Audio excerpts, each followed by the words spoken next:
The elevator doors slid open with a soft ding, and I stepped out, juggling a grocery bag, my keys, and a coffee that was one bad jostle away from spilling. The hallway smelled like fresh paint and someone's overzealous lavender candle. I was halfway to my apartment when she appeared, Karen, the self-appointed queen of the 5th floor, her blonde bob so sharp it could cut glass. "You!"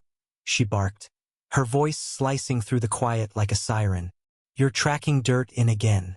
I told you last week. No sneakers in the halls." Her manicured finger pointed at my scuffed Nikes like they'd personally offended her. I froze, the weight of her accusation sinking in. This was my home. I owned my place. Who was she to police my shoes? I took a breath, the kind that steadies you when you're about to lose it. "Karen," I said, keeping my voice low, "I'm not tracking dirt. These are clean. And I live here." Her eyes narrowed, lips pursing like she'd sucked a lemon. "Don't talk back to me," she snapped, stepping closer, her floral perfume choking the air. "I'm on the Homeowners Association board. I make the rules." That was the spark. The maw of her entitlement opened wide, and I was done swallowing it. This wasn't just about sneakers. It was about her reigning over our building like she owned every brick, every soul, when I knew for a fact she was just a tenant, same as half the people here. But she didn't know I knew. The tension had been building for months. Karen was a storm cloud in heels, always hovering, always judging. She'd leave passive-aggressive notes on doors about unacceptable mailbox clutter or excessive balcony plants. She'd cornered Mrs. Delgado about her grandkids' noise, reducing the sweet old lady to tears. She'd even tried to fine Mr. Patel for grilling on his patio, claiming it lowered property values. Everyone grumbled, but no one pushed back. Not until now. I set my groceries down, the paper bag crinkling against the polished floor, and squared my shoulders. "Karen, you don't get to tell me how to walk in my own building." Her face flushed crimson, a vein pulsing in her forehead. "You'll regret that attitude," she hissed, whipping out her phone like it was a weapon.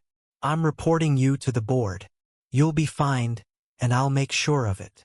The hallway felt smaller, the walls closing in with her smug certainty. I could hear the faint hum of the AC, the distant clatter of dishes from someone's apartment. My heart pounded, not from fear, but from the fire of finally standing up. "Go ahead," I said, my voice steady despite the heat rising in my chest. "Report me. Let's see how that goes."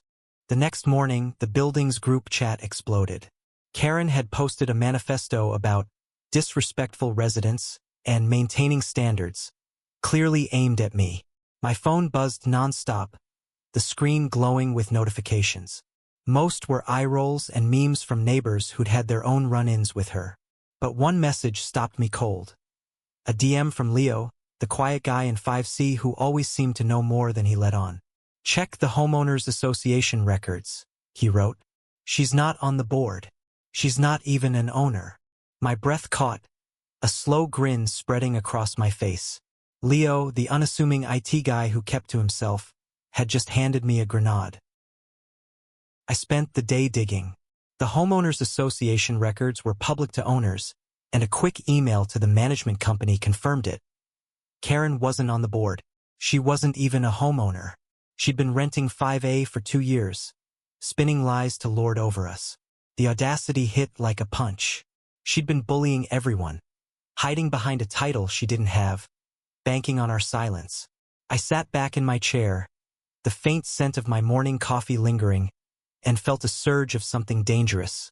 Clarity. This wasn't just about me anymore. This was about every neighbor she'd humiliated, every rule she'd invented to feed her ego. The plan came together fast. The building's annual meeting was that evening, a dull affair most people skipped. But not tonight. I rallied the troops.